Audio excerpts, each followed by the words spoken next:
നിങ്ങൾ സാമൻ ഫിഷിനെ കുറിച്ച് കേട്ടിട്ടുണ്ടോ?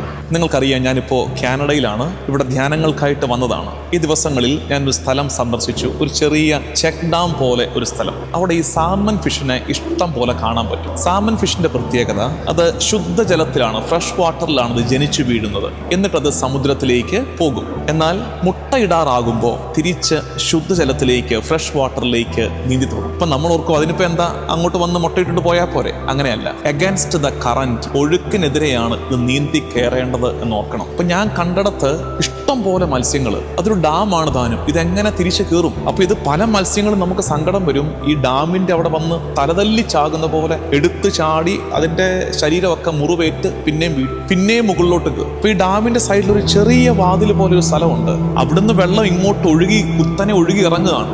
അതിനെതിരെ ഈ മീൻ ചാടുന്നതും ഇത് വീണ്ടും നീന്തി മുകളിലോട്ട് കയറുന്നതും നമുക്ക് കാണാൻ പറ്റും. സാൽമൺ ഫിഷ് നമ്മുടെ മുമ്പിൽ പഠിപ്പിക്കുന്ന കുറേ പാഠങ്ങളുണ്ട്. നിശ്ചയദാർഢ്യത്തിന്റെ ഒരു അത്ഭുതം, A miracle of will power and determination. നമുക്ക് പല വിധത്തിൽ മാതൃകയാണ്. ഇനിയൊരു ക്രിസ്തീയ മാനവും അതിനുണ്ട്. അഗസ്തിനോസ് പുണ്യവാളം പറയുന്നുണ്ട്, ദൈവമേ, നീ എന്നെ നിനക്കായി സൃഷ്ടിച്ചു, നിന്നിലെത്തുവോളം എൻ്റെ ഹൃദയം അസ്വസ്ഥമായിരിക്കുന്നു. കർത്താവിൽ നിന്ന് പുറപ്പെട്ട നമ്മൾ കർത്താവിലേക്ക് തിരികെ ചെല്ലാൻ കാണിക്കേണ്ട ഒരു അഭിവാഞ്യ, അതിന് സമാനമാണ് ഈ സാൽമൺ ഫിഷ്. വേണമെങ്കിൽ അതിനവിടെ വിശ്രമിക്കാം, പക്ഷെ അതിനറിയാം, എനിക്കൊരു നിയോഗമുണ്ട്.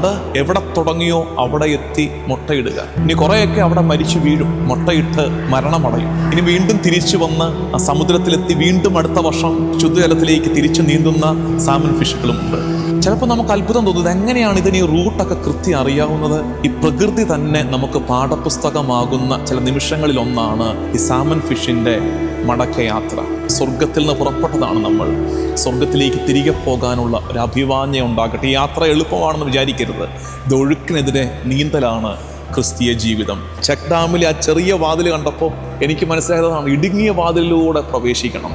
ഏറെ ക്ലേശകരമാണ് ഈ യാത്ര, പക്ഷെ ഇതിനപ്പുറത്ത് നമ്മളെ കാത്തൊരു നിയോഗമുണ്ട്. നമ്മുടെ ജീവിതത്തിൻ്റെ അർത്ഥമിരിക്കുന്നത് ഈ തിരിച്ചുവരവിലാണെന്ന് മനസ്സിലാക്കണം. ഞാൻ അത്ഭുതപ്പെട്ടത്, എങ്ങനെ ഇതിൻ്റെ ഉള്ളിൽ കിടപ്പുണ്ട് ഇതാണ് റൂട്ട് എന്നുള്ളത്.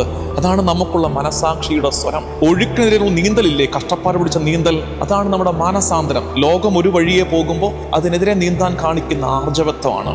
ഈ ഇടുങ്ങിയ വാതിലൂടെ ചാടി ചാടി കയറുന്നില്ലേ, അതാണ് നമ്മുടെ വിശ്വാസത്തിന്റെ പ്രവർത്തികൾ. ഒടുക്കം കർത്താവിലേക്ക് എത്തിച്ചേരുന്നതാണ് നിത്യതയുടെ അനുഭവം, സ്വർഗത്തിന്റെ അനുഭവം. സാമൻ ഫിഷ് നമുക്കത് ഇൻസ്പിറേഷൻ ആകട്ടെ.